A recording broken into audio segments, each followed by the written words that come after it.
I bet a lot of you did not expect another chapter review of DeadTube, and I want to be honest with you. The reason why I'm reviewing this today is because there's barely anything that came out, and I decided, you know what, I want to give you all another video for I can review, and I wanted to talk about this chapter and see if they improved anything from the previous chapter. So, with this chapter of DeadTube, chapter 7 to be exact, I recommend go reading the chapter if you want to continue DeadTube reviews and not be spoiled. Go read it first, but anyways, this chapter pretty much gives us the laydown on how DeadTube slightly works, and it doesn't give us all the information that I personally wanted, but it gives us enough to kind of figure out that there is someone really, really big behind DeadTube, which is already kind of obvious from the last chapter, but with this, chapter of DeadTube, it's very obvious someone very high up in the government or whatever, maybe even the Illuminati, is, controlling DeadTube.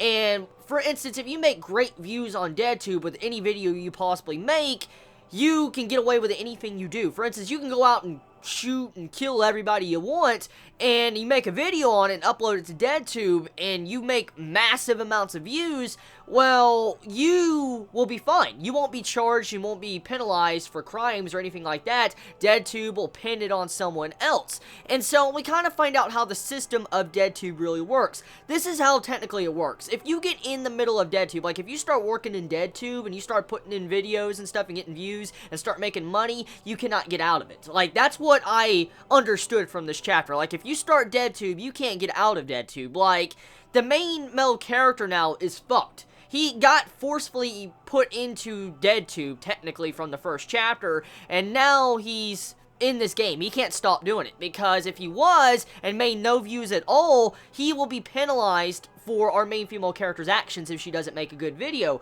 and so he will get blamed for all the crimes he has committed. And so, with this, we find out that if you don't make views, and if you don't do good, you will be fucked, and you will be charged for the crimes and everything. But if you do good, all your crimes are gone. You're protected. So, this forces people to go for the darker and darker things and killing as many people as they can or making interesting videos where they can make more views and money, while in turn, they don't get killed themselves. So, if you don't make any views and you make a shitty video, you're gonna die. That's pretty much what it means. And from what I understood is, there's like a natural selection from the group. Like, from what I understood is, DeadTube selects like certain targets, and actually, depending on the target, they can give you bonus points or stuff like that, or, tell you, oh, if you record this, you're allowed to record this person every single day. Like, I noticed underneath the new target that's being able to be recorded at the end of this chapter, DeadTube specifically stated underneath the homeroom teacher that you can record and upload a video daily. So,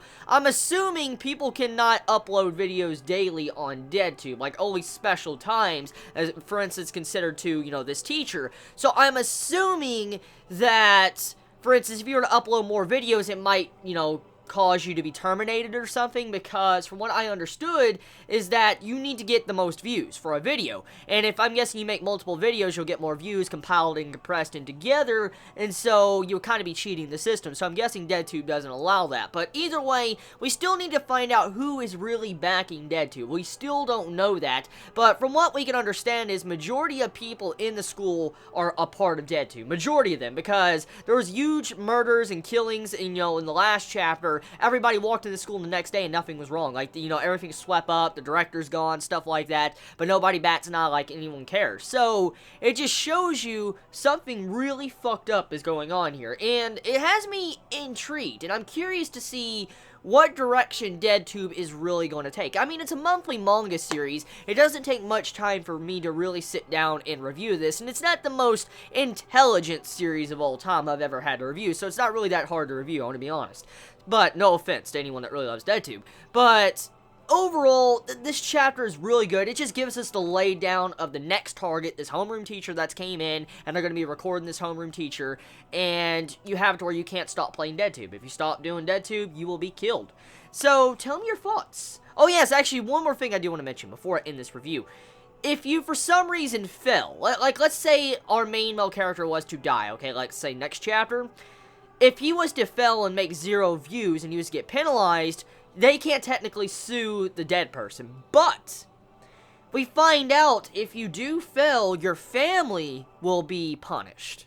So here is another thing that is placed upon you. If you fail, even if you die and fail, your family will be punished. So this is an endless cycle. Even if you fail because of unnatural cause, like if you were to die from a natural cause, your family will be punished. It's kind of fucked up. Overall chapter, it was good. Tell me your thoughts in the comments below. I love you all so much. You have a wonderful day or not. Wherever you live, please be safe. Chibi out.